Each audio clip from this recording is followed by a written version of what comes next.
Welcome back everyone. On today's build guide we're still playing Hollow Palm technique, but this time we're gonna be playing Fists Only Impaling Frenzy as a Scion. And to be frank, I'm actually conflicted because this character was pretty strong, even stronger than the last one, and in a sense cheaper. But we'll talk about that topic later in the video. So instead, let's talk about the character's concept. We are playing as a Scion and we're gonna be using the Slayer and the Pathfinder for her ascendancy choices. Now I know that someone's gonna be like, why not Raider, Champion or even Berserker instead of the ones I took, and the reason is pretty simple. On one hand, we want free flask charges so that we get to chug Gatorade non-stop, and on the other hand, we want to be physical reflect immune while also getting life leech bonuses and cooling strike. At the same time, the backbone of this character is Hollow Palm technique, which means that we want a crap ton of dexterity and dual wielding bonuses to make her slaps insta-give everything that we come across. However, the interesting part from this entire character comes from the use of Frenzy as our main skill. I've never used Frenzy as a DPS skill, let alone for clearing maps. And to be honest, I was pretty surprised to see how good it is for dealing with content, from the first time you equip it at level 16 all the way to Sirius. Having said that, Frenzy is not the star of the show. We're also using Date Velo and we're gonna bask in its Warcry bonuses by using a Cluster Jewel with Warcry buffs. But I'm getting too sidetracked naming every single actor involved in this show. So before we go any further, if you're new here and you enjoy the content, be sure to drop a like and subscribe to the channel, as we're pretty close to 400 people in here, and with your help we can get there and beyond. Anyways, before we talk about the gear, we must take a look at the skill tree, which looks like this.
Alright, it's time for the gear, and our first and most important item is the one with nothing. However, we want the jewel to be corrupted with enemies have negative total physical damage reduction against your hits. Which, now that I think about it, this mod is kinda like fist damage penetration. Anyways, this jewel is pretty much the build's whole purpose, and there is no replacing it whatsoever. And that takes us to our first piece of actual gear, which is the helmet. We're gonna use Date Velo with an increased frenzy damage per frenzy charge enchantment. We're using Date Velo because it comes with dexterity, physical damage to attacks, melee damage, and increased attack speed and movement speed if you Warcried recently. This mod is going to go hand in hand with the Warcry medium cluster jewel, but that comes in a bit. However, if you can't get the same enchantment as mine, you can go for attack speed with an ancestral protector, frenzy damage, or vulnerability curse effect. Moving on to the body, we are using an exploding mod chest. Those with a keen eye will realize it's the same chest as our last build. In its life, a resist, and dexterity. And let me make it clear, the exploding mod chest is mandatory,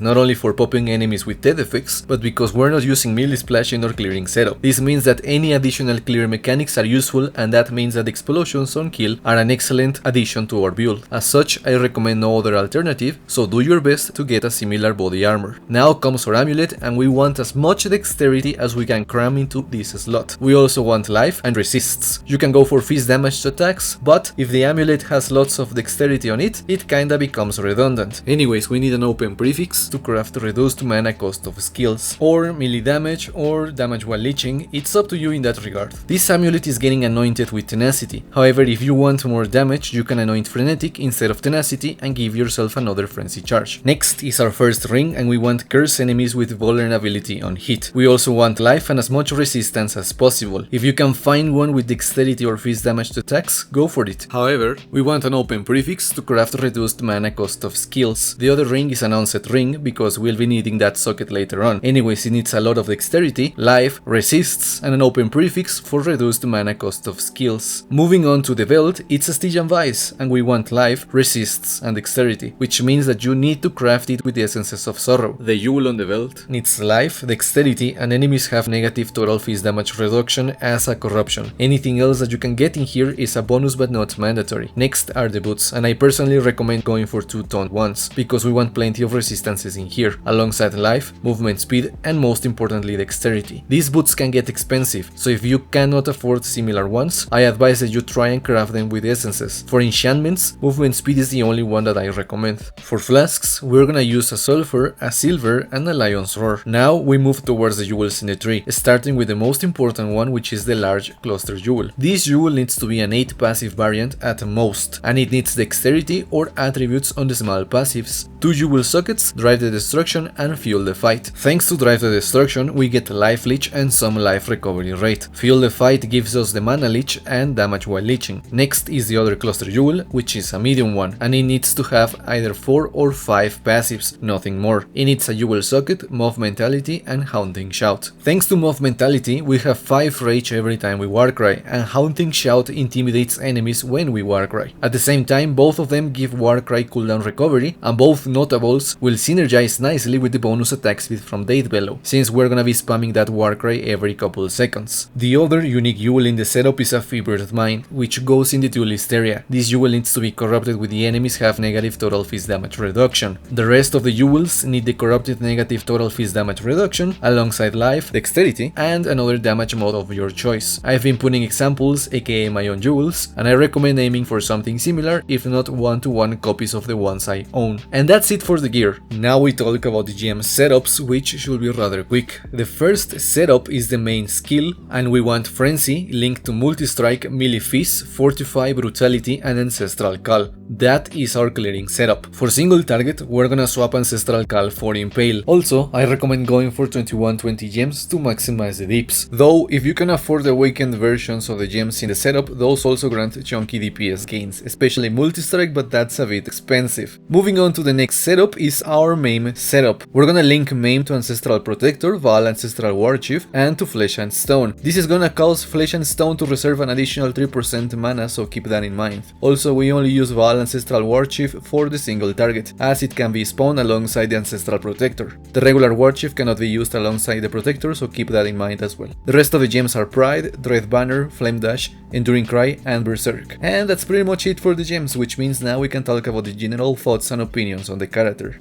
So after playing with this build for a couple of days, I must admit that even though the Chieftain was a lot of fun, this build blows him out of the water every day of the week and twice on Sunday. She doesn't have the mana leech issues that the Chieftain had, her chunky DPS windows are easier to sustain, and overall she deals more damage than the Chieftain. In a sense, she is cheaper to gear and build because we don't need elemental damage bonuses as we are pure fist damage. The route we take in the tree is also quite simplistic as we are trying to maximize dexterity nodes while traveling to the important clusters, which means we don't really lose out on skill points. However, she is not without faults. Our life pool is borderline enough. Our defenses are okay, but we are not even on positive chaos res. And finally, we have to swap a gem for single target, which does get a bit annoying here and there. However, that single target is hella crispy, so it's fine. Now, as you're seeing or saw in the Zero's fight, which is on Awakener level 8 mind you, I died a couple times. Does that make the character barely competent? No. The reality is that those deaths are mostly grit from my part trying to tank stuff that the character simply cannot sponge through, and that got her kill. Sirius can be easily beaten with the character flawlessly, as long as you don't play him like a dum-dum, as I did. Having said that, the character does have upgrades you can aim for. An amulet with more dexterity, while expensive, should be something to look out for, or even attempt to craft. The rings, for example, could benefit from Warlord increased melee damage prefixes, though that could be a bit far-fetched. The belt could also be improved. For example, if you ditch the Stygian Vice and instead go with an Elder influenced Rustic Sash, you could attempt crafting it with Essences of Sorrow, and if you hit life, increase the maximum life, a resistor 2, increase global fist damage and the dexterity, you're in for some DPS, life and blink gains. It's a bit too optimistic, right? But hey, it can happen. As you see, there's room for upgrades, and while I know that those upgrades may seem a bit far-fetched, it doesn't mean that they aren't obtainable, but it does mean that they probably won't come out easily or cheaply.